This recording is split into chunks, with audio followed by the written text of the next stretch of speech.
कुठेतरी नंदन भाऊजांच्या त्या काय एपिसोडमध्ये लोकांना काही फार आता इंटरेस्ट राहिलेला नाही. या बारामती लोकसभा मतदारसंघामधली जी भांडणं आहेत ती नळावरच्या दोन महिला जसे भांडतात.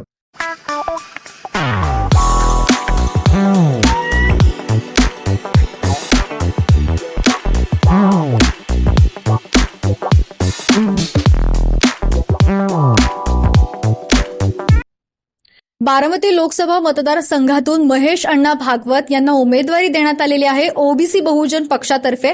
आपल्यासोबत ते आहेत स्वतः, आपण त्यांच्याशी बातचीत करूया. बारामती लोकसभा मतदारसंघ असेल किंवा देशातला कुठलाही मतदारसंघ असेल, इतक्या वर्ष सत्ता दिल्यानंतर, एक हाती सत्ता राहिल्यानंतर कुठलेही प्रश्न तिथं उपस्थित पुन्हा राहू नयेत अशी खरं तर जनतेची अपेक्षा असते.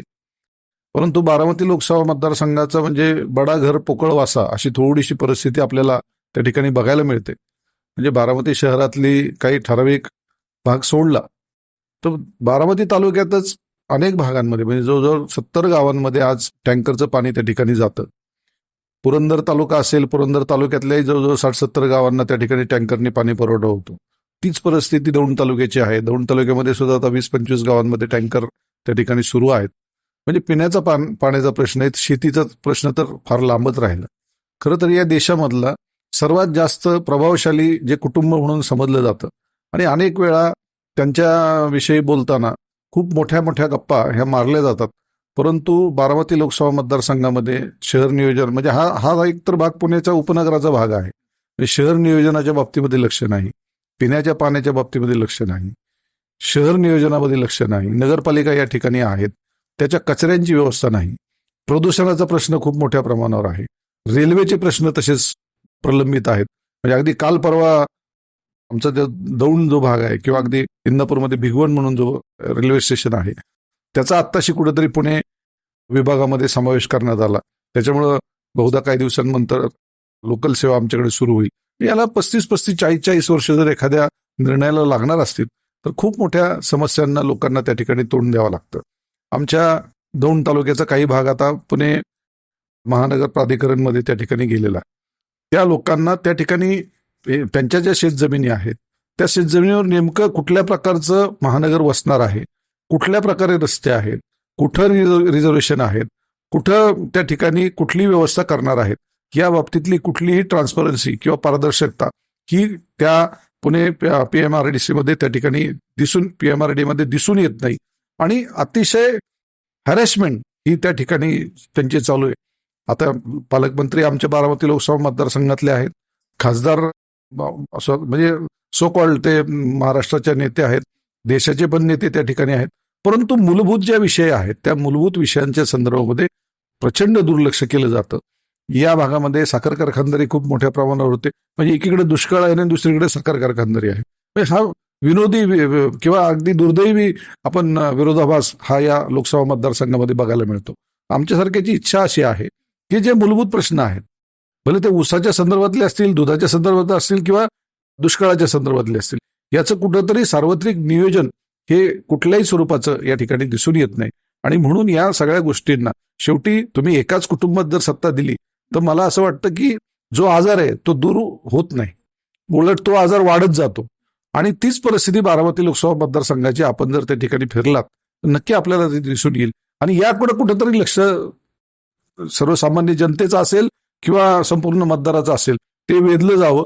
कुठेतरी नंदन भाऊजांच्या त्या काय एपिसोडमध्ये लोकांना काही फार आता इंटरेस्ट राहिलेला नाही. मूलभूत प्रश्नांकडे जर पण लक्ष दिलं जात नाही तोपर्यंत मला असं वाटतं की बारामती लोकसभा मतदारसंघ हा एक दुर्लक्षित मतदारसंघ म्हणूनच ओळखला जाईल अशी परिस्थिती या ठिकाणी आहे. आणि एक महत्वाचं असं बोलायचं आहे की आता ज्या अजेंड्यावरती तुम्ही बोलताय, ज्या मूलभूत प्रश्नांबद्दल, ज्या मुद्द्यांबद्दल बोलताय, त्याच मुद्द्यांवरती आता सुनेत्रा पवार असतील किंवा सुप्रिया सुळे असतील त्याच मुद्द्यांवरती ते लढणार आहेत. नाही, त्यांच्याकडे ते मुद्दे नाही आहेत.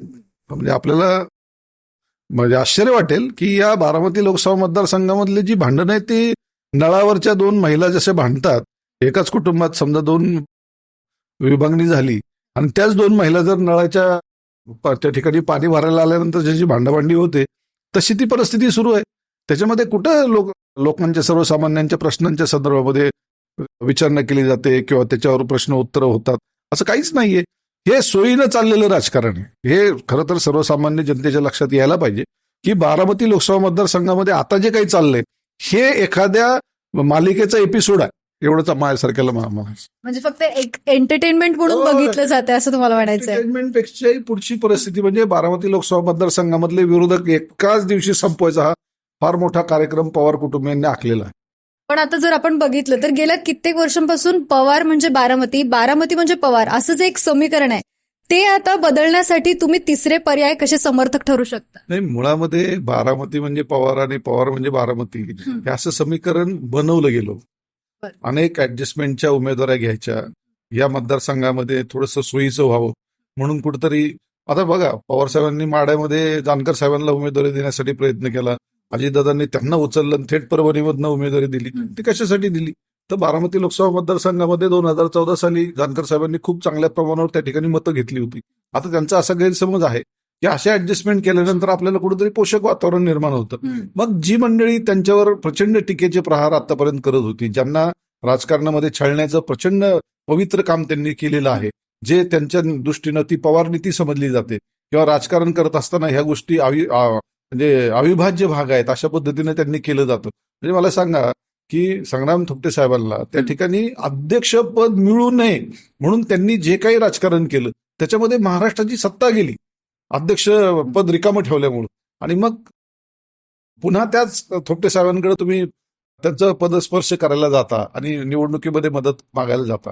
म्हणजे जे आनंदराव थोपटे साहेब खूप मोठी सभा घेऊन सोनिया गांधींची पहिली सभा महाराष्ट्रातली थोपटे साहेबांनी घेतली होती आणि जवळपास त्यावेळेस असं मानलं गेलं होतं की आनंदराव थोपटे साहेब जर निवडून आले तर महाराष्ट्राचे उद्याचे मुख्यमंत्री असतील तर त्यांना ते पद मिळू नये, संग्राम थोपटेंना अध्यक्षपद मिळू नये म्हणून ज्यांनी आपल्या राजकारणातल्या सगळ्या आडाखे बांधून लोकांना त्या ठिकाणी बाजूला काढून त्यांना पराभूत करण्याचं काम केलं. आणि तीच मंडळी आता पुन्हा एकत्रित येऊन लोकांसमोर जाऊन वेगळेपणाने सांगतायत. तीच परिस्थिती इंदापूरची आहे. इंदापूरमध्ये हर्षवर्धन पाटील साहेबांचं तीच परिस्थिती होती. उमदेपणानं काम करत होते, महाराष्ट्राच्या मंत्रिमंडळातले 2-3 नंबरचे मंत्री होते, पण त्यांना कुठेतरी रोखण्यासाठी त्या ठिकाणी त्याच पद्धतीनं राजकारण केलं. दौंड तालुक्यामध्ये तीच परिस्थिती होती, कधी थोरातांना मदत, कधी कुलांना मदत. आज ते स्कूल आणि थोरात एकत्रित येऊन त्यांचा प्रचार करायचा म्हणतात. म्हणजे याचा अर्थ असा आहे कुठंतरी यांच्यावर एक वेगळ्या प्रकारच्या दबावाची रणनीती ही कायम कार्यरत असते. या मंडळींना कधीही राजकारणामध्ये स्वबळावर त्या ठिकाणी निवडून येऊ द्यायचं नाही आणि नंतर स्वतःच्या स्वार्थासाठी आणि स्वतःच्या सत्तेसाठी यांना वापरायचं. हा काही जो प्रकार चालला होता म्हणजे बालेकिल्ला नसतो. नेता कुठलाही असू द्या, म्हणजे अनेक नेत्यांचं, इंदिराजींचं उदाहरण असेल, मोदीजींचं आता उदाहरण असेल, ठीक आहे ना, ते कुठल्याही मतदारसंघात जाऊन त्या ठिकाणी उभे राहतात, निवडून येतात. राहुल गांधी जाऊन केरळमध्ये निवडून आले. पण यांना जर नुसता माडा ओढलायचं म्हणलं तर माडामध्ये पाडा अशी भाषा होते. हे का होतं तर त्याचं कारण आहे की संपूर्णपणे अविश्वासाचं वातावरण त्यांच्या बाबतीमध्ये नुसत्याच नेत्यांमध्ये नाही, दुसऱ्या फळीतल्या कार्यकर्त्यांमध्ये आहे, त्याच्या बरोबर आता मतदारांमध्ये सुद्धा आहे. त्याच्यामुळं ही सहानुभूतीची किंवा असली जी काही बाष्कळपणा चाललेला आहे हा बाजूला ठेवून माझ्यासारख्याचं मत आहे की मूलभूत प्रश्नांवर या ठिकाणी बारामती लोकसभेची निवडणूक ही लढवली गेली पाहिजे आणि सर्वसामान्य जनतेचे जे प्रश्न आहेत त्या प्रश्नांच्या संदर्भामध्ये त्यांनी ठामपणे उत्तरं दिली पाहिजेत. आज समजा अजितदादा कुठे सभेला जातात तर ते सांगतात माझ्या पसंतीचा खासदार द्या, मग मी बघा कसा बारामतीचा विकास करतो. हा, जसं एकदा ते म्हणाले होते पुरंदरच्या सभेमध्ये की माझा उमेदवार तुम्ही निवडून द्या, मग मी तुम्हाला पुरंदरचं बारामती करेन. म्हणजे याचा अर्थ नक्की काय लावायचा? याचा अर्थ एवढाच घ्यायचा की मागच्या 15 वर्षामध्ये त्यांनी जनतेची फसवणूक केली. कारण सुप्रिया सुळेंचे प्रचार प्रमुख म्हणून, या पुणे जिल्ह्याचे पालकमंत्री म्हणून गेली 15-16 वर्ष ते काम करतायत. आणि मग 15-16 वर्ष पालकमंत्री म्हणून काम करत असणाऱ्या, उपमुख्यमंत्री असणाऱ्या, राज्याची अर्थसत्ता पूर्णपणे ताब्यात असणाऱ्या, एवढं सगळं प्रचंड ताकद तुमच्या पाठीमागे सत्तेची असताना सुद्धा आज तुम्ही हा जर प्रकार लोकांना सांगणार असाल की माझ्या पसंतीचा खासदार द्या, मग आता गेली 15 वर्ष तुमच्या बिगर पसंतीचा खासदार होता तर सगळ्यात पहिल्यांदा त्याची माफी तुम्ही जनतेची मागितली पाहिजे. मी तुमची फसवणूक केली, माझ्याकडनं ती चूक झाली होती आणि त्या चुकीचं परामर्श म्हणून आता माझ्या सुनेत्रालाही पाडा आणि त्या सुप्रियाताईंनाही पाडा आणि तुम्हाला वाटतो तो चांगला पर्याय निवडून द्या, असं खरं तर त्यांनी म्हणायला पाहिजे. पण आता बघायला गेले तर फक्त बारामती तालुक्याचा विकास केला या पवार कुटुंबांनी की इतर तालुक्यांकडे दुर्लक्ष केलं असं तुम्हाला म्हणायचंय का? हे बघा, माझ्यापेक्षाही अनेक वेळा अनेक विरोधकांनी या बाबतीत प्रकाश टाकलेला आहे. मी आपल्याला तेच सांगितलं की फक्त उमेदवारांची ऍडजस्टमेंट करायची, कुठंतरी इकडच्या एका उमेदवारीसाठी 3-3 मतदारसंघांचे बळी द्यायचे, स्वतःसाठी सोयीचा मतदारसंघ करून घ्यायचा आणि निवडणूक लढवायची. याच कुठला पुरुषार्थ? आतापर्यंत त्यांनी ठामपणे सांगावं. म्हणजे अगदी प्रतिभा लोखंडेंची उमेदवारी असेल, कांताना लढवयांची उमेदवारी असेल, पृथ्वीराज जाचकर साहेबांची उमेदवारी असेल, अगदी कालपर्यंत अगदी जानकर साहेबांची उमेदवारी सुद्धा तशाच पद्धतीने बाहेरून उमेदवार आणून त्या ठिकाणी केली गेली होती. फक्त कांचन कुल यांचीच उमेदवारी ही कुठेतरी त्या ठिकाणी समर्थपणे त्या ठिकाणी दिली होती आणि त्यावेळेस खऱ्या अर्थानं कस त्यांच्या या सगळ्या प्रकाराचा लागला होता. परंतु ऐनवेळी उमेदवारी दिली होती म्हणून कांचन कुलांचा त्या ठिकाणी पराभव झाला. पण त्यांनी जी मतं घेतली ती काही दुर्लक्षित करावी अशी अजिबात नव्हती. ठीक आहे, 15 दिवसामध्ये कुठलाही उमेदवार नवीन असेल, अगदी गृहिणी असेल तर ते प्रचार करणं अवघड आहे. परंतु या सगळ्या प्रकारांमध्ये गेली 50 वर्ष सत्तेवर राहिलेल्या या कुटुंबांना आज दारोदारी गल्लोगल्ली फिरावं लागतंय. ज्यांना राजकारणातून निस्तनाभूत करण्यासाठी, संपवण्यासाठी काल चंद्रकांत तावरे यांच्याकडे बिगर आमंत्रणाचे पवारसाहेब गेले. काय ही त्यांच्यावर वेळ आली? आजपर्यंत दैवत मानले गेलेले पवारसाहेब आज अशा पद्धतीने जर गल्लोगल्ली या वयात फिरत असतील तर हा दोष कुणाचा? हा दोष प्रक्रियेचा आहे. हा दोष या आतापर्यंत त्यांनी केलेल्या राजकारणाचा आहे. मग एकूणच या पवार कुटुंबामुळे जसा विकास व्हायला होता तसं झालेला नाही आणि अनेक प्रश्न आहेत, अनेक मुद्दे आहेत. जसं पाण्याचा मुद्दा आहे, पाणी प्रश्न सोडवण्यासाठी तुम्ही कसे पाऊलं उचलणार आहात? बघा, गेल्या 2006 सालापासून मी या पुणे जिल्ह्याच्या पाण्याच्या संदर्भातला एक अभ्यासक म्हणून मी काम करतो.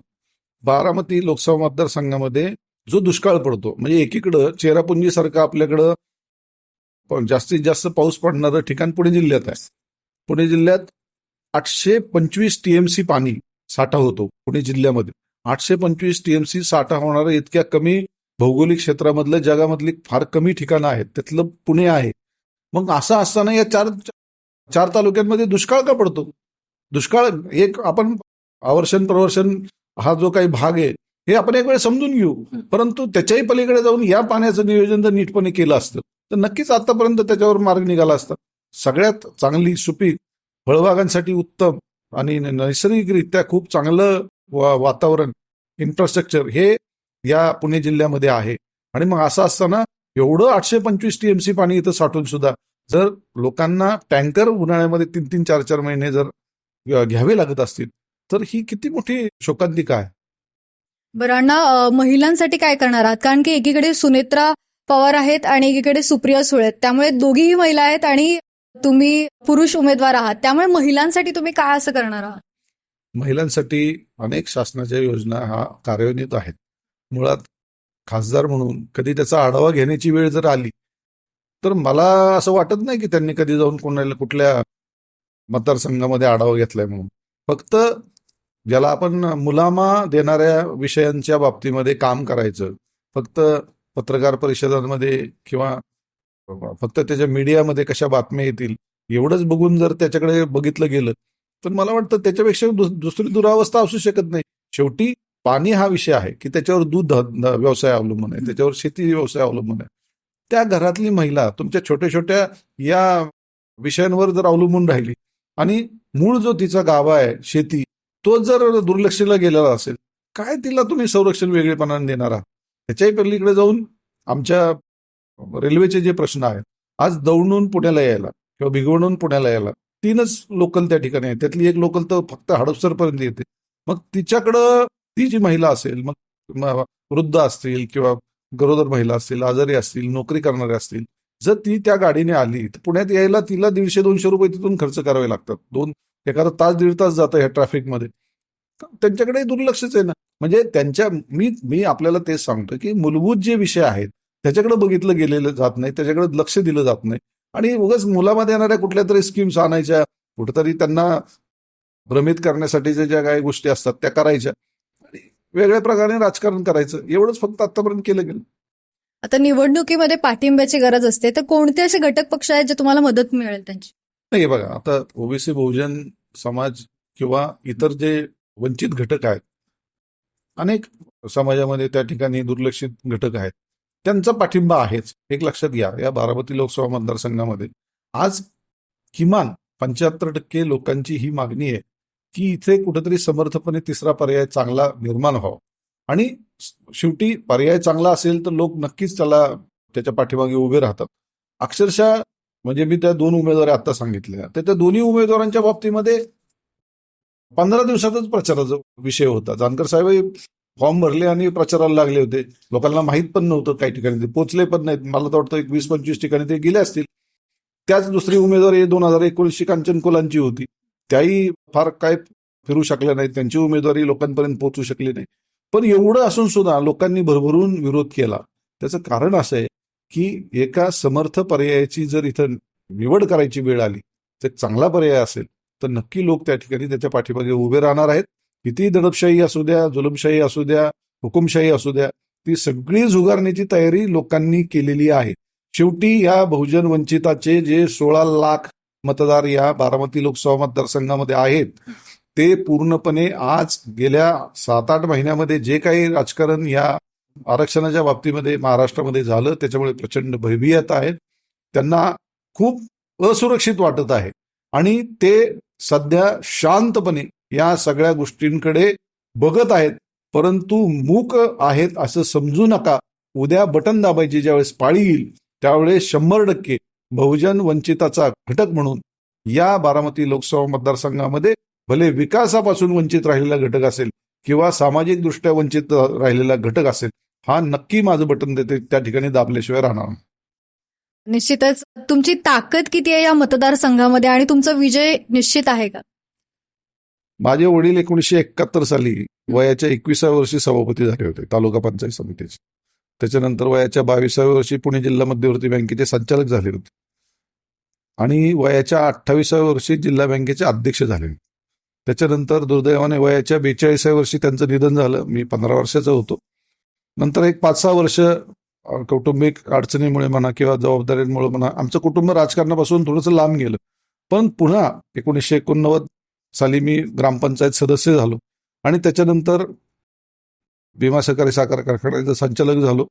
त्याच्यानंतर अनेक सामाजिक आणि राजकीय पार्श्वभूमी असलेल्या अनेक पदांवर मी काम केलं. दौंड तालुका सुभाष अण्णा कुल दूध उत्पादक संघ असेल, त्याच्या संस्थापकांपैकी मी एक आहे. त्याचा अध्यक्षही म्हणून मी काम केलेलं आहे. शेवटी या सगळ्या जडणघडणीमध्ये आणि विशेषतः खडकवासला पाणी वाटप जो काय तंटात नेहमी आमचा चालूच असतो, त्याचा एक मुख्य समन्वयक म्हणून मी त्या ठिकाणी काम करतो. म्हणजे सामाजिक असेल, सोशल असेल, rotary club of Kurkumbh MIDC असेल, दौंड असेल, याचाही अध्यक्ष मी काही काळ राहिलेलो आहे. म्हणजे सामाजिक संस्थांच्या बाबतीमध्ये सुद्धा मी निगडीत आहे. मी एक शिक्षण संस्था त्या ठिकाणी चालवतो. त्या माध्यमातून लोकांची सेवा करण्याचा मी प्रयत्न करतो. दूध संस्थांच्या माध्यमातून असेल, विविध कार्यकारी सेवा सोसायट्यांच्या माध्यमातून असेल, या सगळ्या बाबतींबरोबर म्हणजे पुणे जिल्ह्यातली सगळ्यात मोठी मॅरेथॉन ही आम्ही भरवतो दौंडला. म्हणजे क्रीडा विभाग असेल, उद्योग असेल, मी उद्योगात सुद्धा आहे. कुरकुम MIDCचं मी बऱ्यापैकी संघटनेचं काम पण मी त्या ठिकाणी बघतो. म्हणजे असं कुठलं क्षेत्र नाही की ज्याच्यापासून मी फार लांब आहे. जे क्षेत्र सर्वसामान्यांच्या बाबतीमध्ये अतिशय निगडीत असतात, अशा प्रत्येक क्षेत्राशी मी निगडीत आहे. शेवटी एखाद्याला संधी मिळाली, आता उगाच तुम्ही भाकरी थापता जर एखाद्या महिलेला उचललं आणि संसदेत नेऊन ठेवलं, काय समजणार आहे मला सांगा बरं. पण शेवटी या सगळ्यांमध्ये 30-40 वर्ष काम केल्यानंतर जो संसदपटू संसदेमध्ये जाईल, तर नक्कीच खूप चांगल्या पद्धतीने तिथं लोकांचे प्रश्न मी नेहमी म्हणतो की संसद ही मूलभूत प्रश्नांसाठी असते. लोकल प्रश्नांसाठी तुम्हाला विधानसभा या ठिकाणी आहे, परंतु जे मूलभूत प्रश्न असतात ते मूलभूत प्रश्न सोडवण्यासाठी नक्कीच एक लोकप्रतिनिधी म्हणून, त्यातल्या त्यात संसद सदस्य म्हणून जे काम करण्याची क्षमता आहे ती माझ्यामध्ये निश्चित आहे आणि आगामी काळात मी ते मला दाखवून देईल. बरोबर. तुमची पुढची राजकीय वाटचाल कशी असणार आहे आता?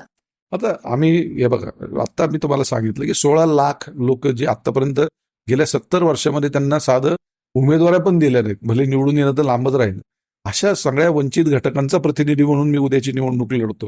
आणि ही खूप मोठी पोकळी या महाराष्ट्राच्या राजकारणामध्ये निर्माण झालेली, या आता घटकांना समजले की आपल्या विचाराचा, आपली मतं समजून घेणारा, आपल्यातनं जाणारा कोणीतरी प्रतिनिधी त्या ठिकाणी संसदेमध्ये गेला पाहिजे. किती दिवस ही घराणेशाही सहन करायची, म्हणून सुद्धा लोकांचा विरोध आहे. त्याच्यामुळे नक्कीच आम्हाला त्या विभागातून संधी मिळेल. आता बारामती मतदारसंघ हा खूप प्रतिष्ठेचा आहे आणि अशामध्ये ओबीसी फॅक्टर पाहायला मिळेल का आपल्याला आता? हे बघा, प्रत्येक पक्ष काम करत असताना प्रत्येक फॅक्टरवर कामच करत असतो.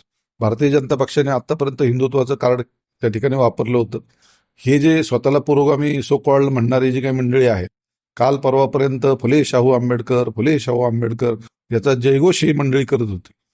त्यांना ना फुलेंचं एवढं कौतुक होतं, ना आंबेडकर साहेबांचं होतं, ना शाहू महाराजांचं होतं. फक्त मतांच्या राजकारणापुरतं ही महनीय व्यक्तींची नावं घ्यायची, परंतु कृती मात्र वेगळ्या पद्धतीची यांची असायची. आणि हे सगळे डाव प्रतिडाव यांचे जे असायचे, यांची कुटील कारस्थानं असायची, ती गेल्या 7-8 महिन्यामध्ये लोकांनी जवळून पाहिलेली आहे. महाराष्ट्रामध्ये जे सामाजिक ध्रुवीकरण चांगलं झालं होतं, त्याच्याहीपेक्षा सामाजिक असंतुष्टाचं राजकारण जे काही मागच्या काळामध्ये झालं, त्याचं केंद्र बारामती होतं. आणि हे आज भाजपने सार्वत्रिक खरं तर सांगायला पाहिजे की खरं याच्या पाठीमागचे सूत्रधार कोण आहेत. महाराष्ट्राची ही जी जडणघडण आहे, जी खऱ्या अर्थानं पुरोगामी होती, ते बिघडवण्याचं काम कुणी केलं. अनेक समाज घटकांना त्या ठिकाणी जी भाषा वापरली गेली, अतिशय खालच्या थराची भाषा त्या ठिकाणी वापरली गेली. नुसते ओबीसीच्या बाबतीत नाही, दलितांच्या बाबतीत, वंचित घटकांच्या बाबतीत तीच वापरली गेली. अगदी ब्राह्मण समाज एका दिवसात आम्ही संपू ही भाषा सुद्धा या महाराष्ट्रात वापरली गेली. याचे उद्गाटे कोण आहेत? याचं हे कुणी ही षडयंत्र रचली आणि कुणी हा महाराष्ट्र संकटात आणला, याची सुद्धा जाब विचारायची वेळ ही उद्याची लोकसभा आहे. आणि आता तुम्ही इतके सगळे दौरे करतायत, कसा रिस्पॉन्स मिळतो तुम्हाला एकूणच? एक लक्षात घ्या, माझ्याकडे सध्या कुठलीही संस्था नाही, मी कुठेही पदस्थ नाही, परंतु या बारामती लोकसभा मतदारसंघामध्ये जो वंचित घटक विकासापासून असेल, सामाजिक दृष्ट्या असेल किंवा वैयक्तिक असेल किंवा राजकीय दृष्ट्या असेल, या सगळ्यांचं एकत्रित संतापाचं प्रतिबिंब हे उद्याच्या लोकसभेच्या निवडणुकीच्या मतदानामध्ये दिसणार आहे आणि मतपेटीनुसार ते तुम्हाला दिसणार आहे.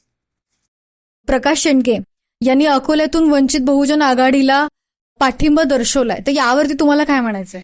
नाही, आता कसं आहे, प्रकाश आंबेडकर साहेबांनी त्या ठिकाणी इथे समजा समोरच्या उमेदवारांना पाठिंबा दिलेला आहे, परंतु जे वंचित घटक आणि वंचित जनता आहे त्यांचं असं प्रामाणिक मत आहे की ज्यांनी या सर्व सामाजिक उतलफुतल जी झाली त्याच्यामध्ये चुकीची भूमिका ज्या मंडळींनी खरं तर निभावली, त्यांना मतदान आम्ही का करावं हा प्रश्न त्यांना पडलेला आहे. आणि मला वाटतं त्याच्यात थोड्या दिवसांनी सुधारणा होईल आणि एक योग्य निर्णय त्या ठिकाणी आंबेडकर साहेब घेतील आणि बहुजन वंचित आघाडीनं जो पाठिंबा त्या ठिकाणी दिलेला आहे त्याचा फेरविचार होईल असं मला वाटतं. आपल्याला सांगलीतून पण पाठिंबा मिळालाय वंचितकडून. हो, ज्या ज्या ठिकाणी आंबेडकर साहेबांनी त्या ठिकाणी शाहू महाराजांना त्या ठिकाणी आम्ही सुद्धा पाठिंबा दिलेला आहे की ज्या कुटुंबानं आमच्या वंचित घटकांवर काम करण्यासाठी त्यांच्यावर खूप उपकार हे त्या कुटुंबाचे आहेत आणि ते मान्य करून त्यांनी तो पाठिंबा दिलेला आहे. प्रकाश आंबेडकर साहेबांना आम्ही जसा पाठिंबा दिला तसे आमचे नेते प्रकाश शेंडगे यांनाही वंचित बहुजन आघाडीने त्या ठिकाणी पाठिंबा दिलेला आहे. ही एक वंचितांची जी काही नेते मंडळी आहेत ती एकत्रित या ठिकाणी या सभागृहामध्ये जावीत यासाठीची जी काही प्रक्रिया आहे त्याला हातभार लावण्याचं काम आंबेडकर साहेबांनी केलेलं आहे. आमच्या वतीनं त्यांना धन्यवादच आहे. अण्णा, शेवटचा प्रश्न विचारेन की आता बारामतीमध्ये ओबीसी फॅक्टर तर दिसेल, पण आता वातावरण बदलेल का इकडचं सगळं? एक लक्षात घ्या, वातावरण आम्ही ज्या घटकाचं प्रतिनिधित्व करतो तो घटक तुम्हाला चौकात बघायला मिळणार नाही. आलुतेदार हा घटक जो आहे हातावर पोट असणारा आहे, शेती करणारा आहे, शेती निगडीत व्यवसाय करणारा आहे किंवा जे व्यावसायिक छोटे छोटे जे व्यवसाय असतात त्याच्याशी निगडीत हा वर्ग आहे. कधीही तुम्हाला चौकात दिसणार नाही, हा कधीही तुम्हाला त्या ठिकाणी कुठल्या टीव्ही चॅनलवर मुलाखत देताना दिसणार नाही किंवा युट्यूबर जे फिरत असतात त्यांच्याकडे तुम्ही ज्यावेळेस जाता त्यावेळेस ते लोक त्याच्यामध्ये कधीही इन्व्हॉल्वमेंट नसते. ते लोक जे आपलं काम भलं आणि आपण भलं अशा पद्धतीनं काम करत होती. परंतु कधी ना काळी या लोकांना आज चौकामध्ये ज्या पद्धतीनं शिवीगाळ झाली, ज्या पद्धतीनं त्यांच्या अस्मितेला धक्का देण्याचं काम केलं, जो समाज आजपर्यंत शांतपणे आपल्या सगळ्यांचे आदेश पाळून मतदान करत होता, त्यांना असं लक्षात आलं की अरे आपण सगळं करत होतो, मतं देत होतो, शांतपणे देत होतो, कुठली अपेक्षा न बाळगता आपण सर्व राजकीय नेत्यांच्या पाठीमागे उभं राहत होतो.